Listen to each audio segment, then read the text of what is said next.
मेरी 2 नसें नहीं 3 नसें दबी थी। हैं? हाँ, 3 नस दबी थी? हाँ, मेरे 10 ना मतलब दोबारा MRI हुआ था क्योंकि मेरे दर्द नहीं जा रहा था, डॉक्टर ने MRI लिखा था मुझे।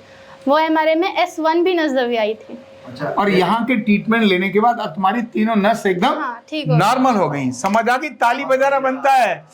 3 नस दबी थी और 3 में से केवल कितने दिन, 10 दिन की बीच थेरेपी में लेकर हिलना डुलना डांस करना शुरू हो गई है। और कॉलेज का एग्जाम भी दे दिया। अब आप आगे झुक सकती हो? हाँ, मैं सब कर सकती हूँ अब तो। झुक के दिखाओ। और पहले मैं झुक नहीं सकती थी। ये सब नहीं, सब कर सकती हूँ।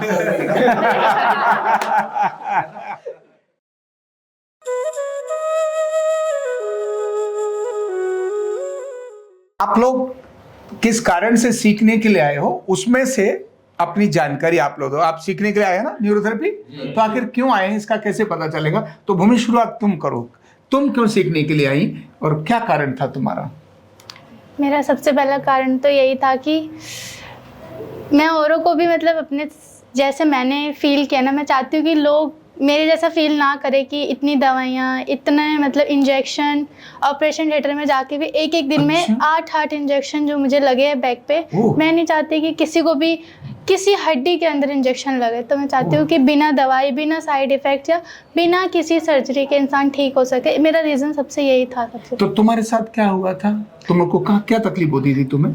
मैं ना पहले मतलब मैंने मेहंदी क्लास ज्वाइन की थी और कंप्यूटर क्लासेस ज्वाइन की, तो मेरे बैक पे बहुत पेन होता था, मतलब बहुत साल कमर पहले। में कहाँ दर्द होता? थोड़ा घुमा के बताओ। इस साइड होता था। यहाँ बहुत दर्द होता था। हाँ। अच्छा, फिर? तो मैंने उसे इग्नोर किया था, मतलब तेल वेल लगा के थोड़ा ठीक हो जाता था। फिर उसके बाद ना मैं दिवाली की शॉपिंग के लिए गई थी, तो सामने से ऑटो आया था। हाँ। मैं और मेरी बहन स्कूटी पे थे। हाँ। तो ऑटो वाले ने ड्रिंक कर रखी, तो उसने इतनी जोर की मतलब झटका दिया हिट था, कर दिया आप लोगों को। तो मैं ओह। सीधा स्कूटी से ऐसे नीचे गिरी थी। अच्छा। और मेरी जो बैग थी वो बिल्कुल ऐसे करके गई थी, एकदम ऐसे करके गिर गया। ओह। तो उस टाइम पे तो बहुत दर्द था, बहुत सीवियर, फिर उसके कारण से दर्द आपको आ गया। मैं उस टाइम पे चल भी नहीं पा रही थी। अच्छा। तो मतलब मुझे 2-3 लोगों ने उठाया कि हॉस्पिटल ले जाते हैं, बट मैं उस टाइम पे नहीं गई थी। मेरे को लगा था कि नॉर्मल है, हो जाएगा ठीक। तो मैं इतनी हो गई थी कि मैं जैसे ही घर पे पहुंची, मैं लेटी ना, उसके बाद मैं उठ नहीं पाई। उसके बाद नहीं उठ पाई? नहीं उठ पाई। फिर मैं डॉक्टर के पास गई थी, मोतीनगर में डॉक्टर सनी, उनके पास गई थी। उन्होंने कहा था कि नॉर्मल फ्रैक्चर हो सकता है। हाँ। तो उस टाइम पे मैं बहुत डर गई थी कि फ्रैक्चर, स्पाइन का फ्रैक्चर तो मतलब एक छोटी बात नहीं है, बहुत बड़ी बात है। तो उन्होंने मुझे हड्डी पे इंजेक्शन दिया था एक। अच्छा। तो वो दर्द मेरे 3 दिन तक रहा था, मैं 3 दिन तक उल्टी लेटी रही थी। अच्छा। उन्होंने सीधे उन्हें को मना करा था। हाँ। मेरे उस टाइम पे उन्होंने कहा था 3 दिन बाद ठीक हो जाएगा। मेरे को अच्छा, मुझे लगता है वो स्टेरॉइड का इंजेक्शन दिया होगा आपको, इसके कारण वो सारा सुन्न हो जाएगा। तो फिर नहीं हुआ था। फिर उसके बाद MRI करवाई थी। MRI में 2 नस तभी आई थी, L3 और L4 के। अच्छा। फिर उसके बाद उन्होंने कहा था कि या तो सर्जरी करवा लो, या 1 साल दवाई खा लो, या तो इंजेक्शन लगवा लो। तुम्हारी तो उम्र कितनी, 75 साल 80 साल कितनी उम्र थी तुम्हारी जब तुमको दर्द हो रहा था? उस टाइम जो मेरा दर्द था ना, मैं कैसे एक्सप्लेन करूं, मेरी दादी जैसा दर्द था मेरे को। सही में मैं तब तुम्हारी उम्र कितनी थी उस समय? उस टाइम पे मैं 18 साल की थी। लो सोचो, 18 साल की उम्र में 81 साल जैसी फीलिंग उधर हो रही थी और मूवमेंट नहीं कर पा रही थी। कितना टाइम आप बिस्तर पर रही ऐसी? 1 साल। 1 साल बिस्तर पर रही? फिर पढ़ाई वढ़ाई कुछ नहीं कर पाई थी। मैं कॉलेज में फेल भी हो गई थी। ओह। अब उसके एग्जाम दूंगी मैं 3rd ईयर में। एग्जाम देगी, मतलब उसके कारण, क्योंकि पढ़ ही नहीं सकती, दर्द में ही कराती रहती थी, है ना? इतनी हालत, बहुत खतरनाक हालत थी। और जो सोचो 1 साल में इतनी कम उम्र का कोई बालक, कोई बच्चा अपने फ्यूचर के बारे में कैसा प्रश्न उसके मन में आएगा, मेरा क्या होगा? तुम्हारे मन में क्या आता था? मैंने तो उम्मीद छोड़ दी थी सब चीज़ की, क्योंकि डॉक्टर ने जवाब दिया था कि ये तो हर साल होता रहेगा, 10 साल बाद वापस होगा, 5 साल बाद वापस होगा। सब डॉक्टर के अपने अपने एक्सपीरियंस है, सबके सुन के बस थक गई थी उस टाइम। तो फिर तुम्हारे मन में आ गया था अब मैं कभी ठीक नहीं हाँ, ये तो मैं, क्योंकि सर्जरी बोली थी, मैं जा भी रही थी करवाने की, लास्ट ऑप्शन बचा नहीं था कुछ। इंजेक्शन भी खा लेते, ऑपरेशन थिएटर में 90% चांसेस भी देते उसमें कि ठीक हो जाऊंगी। मैं ठीक हो गई थी, 10 दिन ठीक रही, फिर वापस फिर दोबारा आ गई। उस टाइम पे भी उन्होंने, डॉक्टर ने 50,000 रुपये लेते 7 इंजेक्शन के। तो भी तुम्हारे को हमारे पास कैसे आने का क्रम बना? मैं इनके पास मैं बताती हूँ कैसे। मैं ना RML पे गई थी इंजेक्शन लगवाने। मेरे इतना दर्द था कि मैं वॉशरूम भी नहीं जा रही थी डर के मारे। मेरे को इतना दर्द था, मैं बैठ नहीं पा रही थी वहाँ पे। तो मैं मतलब सुबह मैंने अपनी बुआ के हाथ जोड़े को, मुझे कहीं ले जाओ, मैं नहीं सहन कर पा रही। तो हमने तो तुमने अपनी बुआ के हाथ जोड़ के मुझे कहीं ले जाओ, मैं सहन नहीं कर पा रही। तो मेरी बुआ के भी मन में बहुत आया कि इतनी सी उम्र में हाथ जोड़ रही है। फिर वो RML लेके गई थी, इंजेक्शन लगा था वहाँ पे। फिर उसके बाद ना मेरी बुआ ने रात में इनकी वीडियो देखी थी, साई जी की। अच्छा। वीडियो देखी थी कि ना बिना दवाई के, बिना सर्जरी के कमर पैर घुटने ये सब ठीक होता है। तो ऐसा कोई प्लान नहीं था कि मैं यहाँ आऊँगी, क्योंकि हम तो सर्जरी के लिए जा ही रहते। हमने एम्स हॉस्पिटल में बात भी की थी, कर भी ली थी। अच्छा। उन्होंने मैक्सिमम 20 लाख रुपए मांगे थे मुझसे ऑपरेशन के। 20 लाख रुपए मांगे थे। तो जान पहचान थी तो उन्होंने ज़्यादा तो नहीं, फिर भी 18 कर देते तो हमें इतना कुछ फ़ायदा लगा नहीं उससे, क्योंकि ऑलरेडी बहुत लाख रुपए लग चुके थे। फिर यहाँ पे आई थी मैं 4 बजे के आसपास आई थी, मुझे टाइमिंग भी याद है, क्योंकि 4 बजे के आसपास शाम को 4 बजे आई थी। मैंने पहले दिन आई थी तो तुम्हारी बुआ पकड़ के ऐसे लेकर आई। हाँ, मेरी बुआ पकड़ के लाई थी मुझे, क्योंकि मैं इंजेक्शन लगवा के आई थी। उन्होंने कहा था कि 5 से 10 मिनट में ठीक हो जाएगा दर्द। मैंने को लगा कि हाँ चलो थोड़ा पेन से तो रिलीफ मिलेगा, मुझे उस टाइम पे भी नहीं मिला। फिर मेरी बुआ और चाचा दोनों मुझे पकड़ के लाए थे यहाँ पे। मुझे उस टाइम ऐसा हो रहा था कि बस इनसे पहले, सबसे पहले मैं इनसे मिली थी। इन्होंने मुझे ना मोटिवेट किया था, बहुत मोटिवेट किया था कि ठीक हो जाएगी 10 दिन में। बट ना मेरे उस टाइम पे फेस पे ऐसी कोई स्माइल नहीं थी कि हाँ मैं ठीक हो जाऊंगी। इन्होंने उस टाइम पे भी क्या कि नहीं ठीक हो जाएगी, इतनी सी तो उम्र है। वो मैंने कहा हाँ ठीक है। मैंने उस टाइम पे ऐसे ही रिएक्ट किया, ठीक है हो जाऊंगी, सबने ही बोला था हो जाऊंगी। फिर उसके बाद ना एक थेरेपी ली थी मैंने यहाँ पे। उस टाइम पे इन्होंने थेरेपी दिलाई थी। उस टाइम पे ना आधा घंटा वेट किया था। मैं उस हालत में भी नहीं थी कि मैं आधा घंटा बैठ सकूं। अच्छा, मतलब जो जैसे जब इन्होंने चेक किया, डायग्नोज किया है ना, उसके बाद मेरे पास आना था और उसके बाद थेरेपी लेनी थी। मैं थेरेपी पहले ली थी, फिर मेरे पास आई थी। अच्छा, पहले थेरेपी ली थी। उस टाइम पे थेरेपी में मुझे बहुत पेन हुआ था, मैं क्यों झूठ बोलूं, मुझे बहुत पेन हुआ था। क्योंकि मेरा ना मतलब पूरा कैसे बताऊं, मेरा पूरा सिस्टम अंदर का इतना हिल चुका था कि मेरा वेट कहाँ मैं 76 पे थी और कहाँ मेरा वेट 84 पे पहुंच गया था।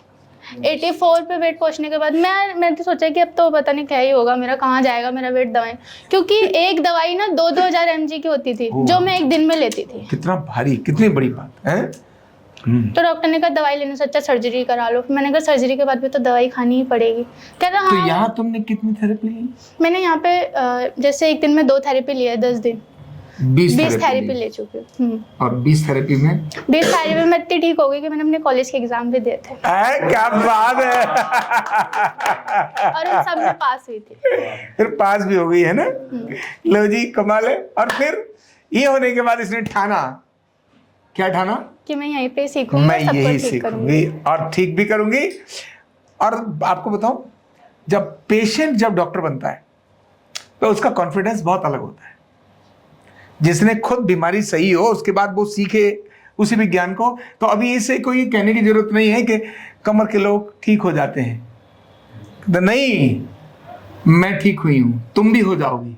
अगर कोई इनसे पूछे कमर के लोग ठीक हो जाते हैं तो ये नहीं कह सकती हो सकते हैं, ये कहेंगे नहीं मैं ठीक हुई हूँ भाई, मेरे को दर्द था, मैं तो बेड पर थी, ऑपरेशन हो रहा था, अब मैं ठीक हो गई। तो इनका कॉन्फिडेंस और बाकी का कॉन्फिडेंस में एक बहुत बड़ा फर्क होगा। तो अब तुम क्या कर रही हो यहाँ? मैं यहाँ पे सीख रही हूँ न्यूरोथेरेपी। क्या सीख रही हो? न्यूरोथेरेपी डिग्री क्लास कर रही हो? हाँ, डिग्री क्लास भी लूंगी 6 मंथ बाद, है ना। तो 6 मंथ का स्किल कोर्स और 4.5 साल की डिग्री। बहुत बढ़िया भूमि, इनके लिए जोर से ताली बजाओ। वेरी गुड, बहुत सुंदर। एक और बात, मेरी 2 नसें नहीं 3 नसें दबी थी। हैं? हाँ, 3 नस दबी थी। हाँ, मेरे 10 ना मतलब दोबारा MRI हुआ था, क्योंकि मेरे दर्द नहीं जा रहा था। डॉक्टर ने MRI लिखा था मुझे, वो MRI में S1 भी नस दबी आई थी। अच्छा। और यहाँ के ट्रीटमेंट लेने के बाद अब तुम्हारी तीनों नस एकदम ठीक नॉर्मल हो गई। समझ आ गई, ताली बजाना बनता है। 3 नस दबी थी और 3 में से केवल कितने दिन, 10 दिन की 20 थेरेपी में लेकर हिलना डुलना डांस करना शुरू हो गई है। और कॉलेज का एग्जाम भी दे दिया।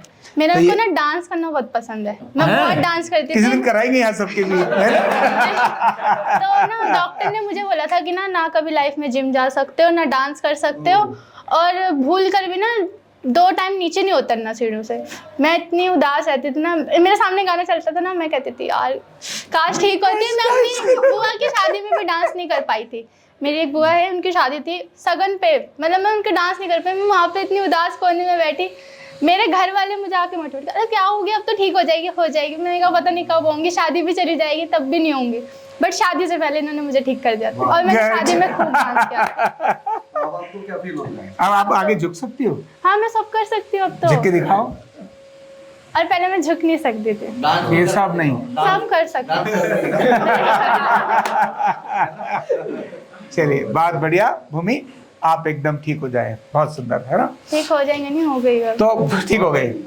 तो जो विद्यार्थी हैं या ऐसे युवक जिनको कमर दर्द है, मैं आपको बताता हूँ, कमर, कंधा, गर्दन दर्द वाले विद्यार्थियों, आप ठीक हो जाओ न्यूरोथेरेपी से आरोग्य पीठ में आकर, और आके इसी को प्रोफेशन बनाओ, तब आपका कॉन्फिडेंस बाकी सारे प्रोफेशन से अलग होगा।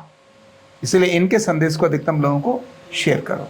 न्यूरोथेरेपी का कंप्लीट कोर्स सीखने के लिए जुड़िए हमारे ऑनलाइन ट्रेनिंग प्रोग्राम से और जानिए करीब 100 बीमारियों का इलाज बिना दवा और बिना मशीन के। इस न्यूरोथेरेपी ऑनलाइन ट्रेनिंग प्रोग्राम से आप घर बैठे बन सकते हैं गवर्नमेंट सर्टिफाइड न्यूरोथेरेपिस्ट। रजिस्ट्रेशन के लिए नीचे दिए गए नंबर पर अभी कॉल करें। और हाँ, हमारे वीडियो को लाइक करना, शेयर करना और चैनल को सब्सक्राइब करना बिल्कुल भी ना भूलें। धन्यवाद।